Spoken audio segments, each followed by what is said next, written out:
Hello and good morning, everybody. There he is. Good morning, Arrow. How you doing, man? There's that radio guy in you. Good Here morning. I am, ladies and gentlemen. That's like we used to go 10 minutes past the hour. It's 10:10 right now, and it's we've got 50 minutes before the top of the hour, and the radio people. And by the time you finish giving the time, it's a new time already. That's right. All right, my friend, you got 18 with Shawn Levy, so take it away. Shawn, what an amazing book. I'm telling you, you have done something here that should have been done a long time ago. You don't need Google when you need this book. What we need are the words and experiences of of what you have put into these pages. Thank you so much. The journey had to have been incredible for you. Did you discover things that is like, oh my God, I didn't know this? Oh, it was every day.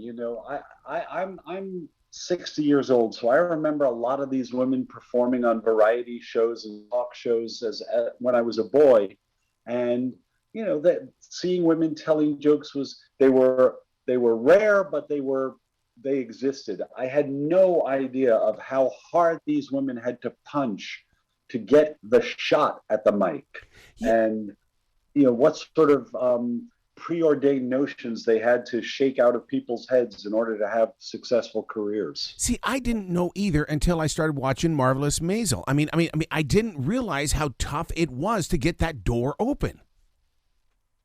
In the late 50s, when Marvelous Mrs. Maisel starts, the narrative starts, if a woman stood in front of the microphone at a nightclub or some sort of vaudeville house or on a variety show, she was there to sing. Yep. There were maybe 6 women in the whole country who specifically told jokes. And it was such a rare thing that most of their careers, those women didn't even know about the others because they performed in narrow lanes. Moms Mabley was on the black showbiz circuit. Minnie Pearl was with country music in the Grand Ole Opry. Dean Carroll was in the Borscht Belt and nightclubs. So really, each one thought she was the only one. And man, you have to have some courage to do that. Aren't they still in their private clubs? I mean, because even you can look at Chelsea lately and think, wow, she's in her own area, but is she chumming up with the other ones? I believe that there's a camaraderie that exists between, any group where they figure we're not getting the breaks. They're all competing for the breaks, but at the same time, they can commiserate. And when in my book, you did find some people crossing over, Joan Rivers meeting with Toady Fields, Moms Mabley meeting with Rusty Warren and Phyllis Diller. These episodes are in the book. They're usually collegial because they look across the room and they see someone who lived what they lived. And that breaks down a lot of the, these women entered everything with their fists up and their elbows sharpened. And I think they could let their hair down a little when they were around someone else who had lived the same experience. The book we're talking about is The Joke, the original queens of stand-up comedy. I've been in the room with Phyllis Diller, and it was a moment that I have never, ever let go of because she was so electrifying and so personal. Phyllis Diller was an amazing person. She was a 37-year-old mother of 5 the first time she told jokes in front of an audience in the 50s in San Francisco. And she had a career of almost 70 years following that. And she read, not long before that debut, she read a book about positive thinking and making your life out of what you want it to be. And she really believed that philosophy. She gave away tens of thousands of copies of that book over the years. And I spoke to one of her sons. I spoke to perhaps a half a dozen people who worked with her and knew her.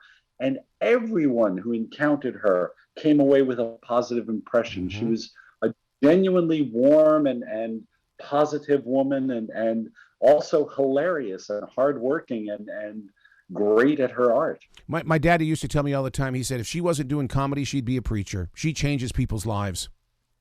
Yeah, I believe that. And she was a legit concert pianist. She performed more than 100 times with orchestras, and she could play a Beethoven concerto. She needed to. But I found reviews of her And professional classical music critics were saying, I went there to laugh at her, and it turns out she's pretty good. Now, one of the things that we've learned by watching Maisel is the fact that women did, she would take it across the line on the TV series, but in real life on that stage, did women have to play it safe and keep it clean, or were they allowed to step over that line? Well, Maisel is set at the time when the line was shifting. There was a group of comedians who came up in the late 50s, Lenny Bruce, Yes. Mort Saul, Nichols and May. Elaine May is one of my protagonists. Woody Allen, Bob Newhart, and they were shifting comedy and opening it to new topics. And sometimes those topics were, from the bedroom, or they, involved, hot button political issues, or they were best illustrated by using sort of rude language. And Joan Rivers, in particular, among the women in this book, was sort of an inheritor of that cultural change. Even though she worked clean, in her many TV appearances at the time, she was doing psychological comedy about herself, sort of confessional. She made a lot of jokes, for many years about being a single girl trying to catch a fella. But she was someone who had been married, and the marriage was annulled, and then married again. And then she had to tell jokes about being married and having a baby. So the ground shifted underneath her, and she kept rolling with it. And when comedy became more permissive in the 70s with the likes of Richard Pryor and George Carlin, Joan Rivers could swear and throw the low blow as well as anything. Is that the reason why you describe it in the way of saying that you could not really define a type of comedy that a lot of these women were doing, because they were always changing, they were always evolving?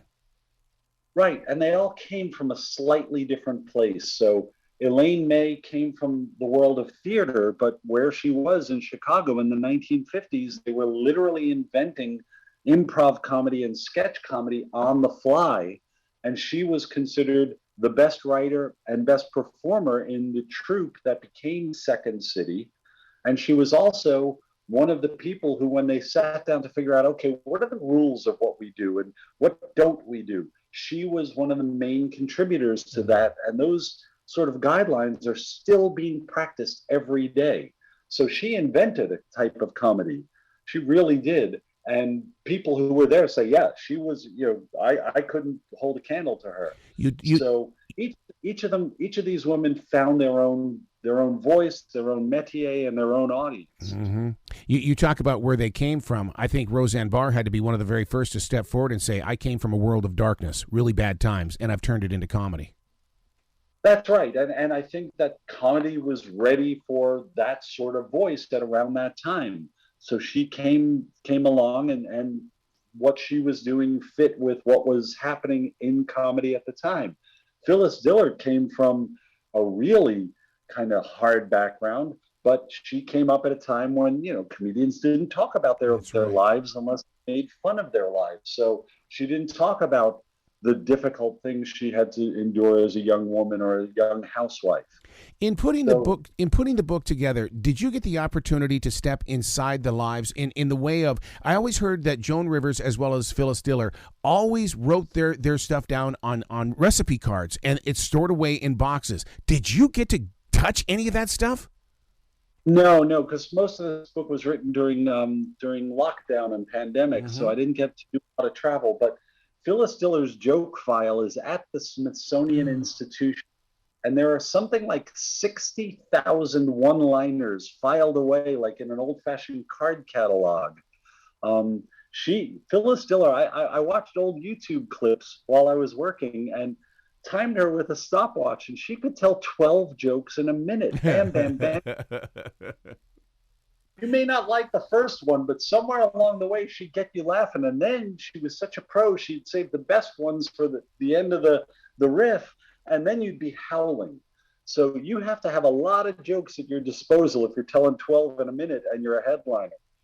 The psychology and the empowerment that they must have had while they were on that stage. Because, I've been with Pam Stone, and Pam Stone was a national comedian as well and appeared on television. To be in that moment, she said that before she went on that stage, she always had to pee. And she always talked about that. But what did these other comedians, did they do before they hit that stage? Well, they all had their own thing. I mean, the main thing that they did was they had to sort of convince the world that they belonged there. When they Yes. came out, started telling jokes. Jean Carroll, who was a really forgotten figure, but really in many ways the first proper stand-up. She did not appear in a character. She didn't. Moms Mabley preceded her, but Moms did a character. Minnie Pearl preceded her also in character. Jean Carroll stood in a gown and told jokes about being a mom, a wife, a woman shopping, the sort of stuff of life. But she said she would pick out the toughest looking guy in the front of the audience and work to him and try and get him to laugh. Yep. Because if she could get the sort of stereotypically most resistant member of the audience to go along with her, she knew that she could get everyone. People like Jean Stapleton, very funny. Do you think she went into acting because she didn't understand the path to comedy, to be live on that stage? Because Jean was on a stage, but it was through acting, though. Yeah. We could also talk about Carol Burnett, Yes. Lucille Ball, Mary Moore. I think it's a little bit of both ways. That when those women were coming up, there really were no women comedians, so you couldn't say, "Oh, I'm going to do what she does." There were one or two, and if you didn't happen to know who Moms Mabley was in 1950, you didn't think there were any black women telling jokes. So there was that. But also, several of the women in my book wanted to be actresses, and they were very funny, but they weren't necessarily great on stage. Joan Rivers thought she was an actress, and she appeared on, in these off Broadway, up a flight of stairs theaters in New York for years, including once with a high school student named Barbara Streisand in the cast. And she was not good at it, but she was funny. And people said, have you thought of writing that stuff down? Have you thought of just telling jokes? And finally she decided, you know what? I see comedians, ordering the steak while I'm eating the lettuce sandwich. I'm going to try comedy. Until I read about Minnie Pearl inside your book, that's the first time I've even heard her name in maybe 15, 20 years. And she is a comedian that deserves to have a lot more attention than what she's ever gotten.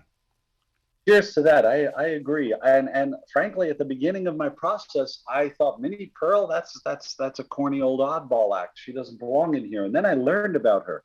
She's a college educated woman who trained for the theater. And when she was touring the South in small plays in the Deep South, met characters who were so countrified and charming and funny, these hardworking women living in rural areas, and she created this persona, Cousin Minnie Pearl, around that character. In reality, she was Sarah Colley. She was an expert golfer and tennis player. She owned a mansion next door to the governor of Tennessee's mansion, but she was always Cousin Minnie Pearl on stage. There's a wonderful story where she was shopping at the supermarket near her home, and a woman came up to her and said, I've been following you around the store because I knew you, and now I realize you're Minnie Pearl, but I didn't recognize you because you weren't smiling. Ooh. And Minnie Pearl character smiled. Sarah Colley was like you and me. She had her good days and bad days, but not Minnie Pearl. She never cried. She always had a laugh on for you. Wow, I would have bet that the woman would have said because you didn't have a price tag hanging from the side of your hat. I never even thought about the smile. Yeah. Wow. The price tag happened. She was doing the Cousin Minnie Pearl for years, and then one day didn't take the price tag off the little straw hat she'd bought for that night, and it got so many laughs, she kept it in, and it became her trade. So breaking into the boys' club, Johnny Carson has to be able to get some kudo praise here on this because he really did open up the door for a lot of them. He did and he didn't. The book begins with Carson was one of these people who didn't think women were funny. He would have them on. He gave Joan Rivers the shot that turned her into an overnight star after 10 years. And he had her on many times and made her one of the permanent guest hosts of The Tonight Show. But he gave a very famous interview in 1978 when, the likes of Gilda Radner and Lily Tomlin and Elaine Boozler, Rita Rudner are in the business. Johnny Carson gave an interview to Rolling Stone magazine saying, "Oh, comedy is too aggressive for women. There's one or two who can get away with it, but I think of it as a man's world." Mm. So he may have booked them, but I don't think they felt he respected them. And he spoke for a lot of people in the business, even when you and I might think, "Wow, women in comedy have never had it better." They were still fighting that attitude every time they showed up to work. You know what was missing from the 70s and stuff like that? I mean, Carlin had his album. I'd never seen an album, a comedy album, from a woman. Well, they all did them. Moms Mabley had about 15 or 20 albums on Chess from Chicago. That's how she became known to white audiences. Until the mid-1960s, Moms had strictly played on black stages and black theaters. She'd been in a couple of shows that went downtown to Broadway from Harlem, but they came and went pretty quickly. So she was really a sort of inside phenomenon. Phyllis Diller cut records, Joan Rivers, Minnie Pearl, but very few of them were big sellers the way the men's records were, with the exception of the Dirty Singers. There were women who in the early 1960s cut what were called in the business blue records. They would use profanity. And these records were on off labels and sold under the counter. There was a woman, Rusty Warren, who was among the top 10 selling Billboard artists for the year in 1962 and 1963. She sold as many records in those years as Ray Charles or Elvis Presley or The Sound of Music.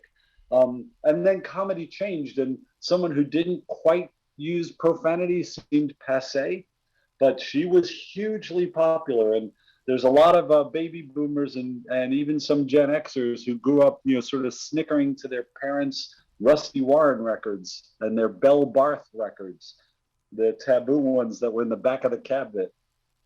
So, a broadcasting question to a journalist. Will you do a book on the female talent that have always stood in the shadows of the main talent on the radio show? Because there's a lot of females in radio that have gone ignored. Will you do anything like that?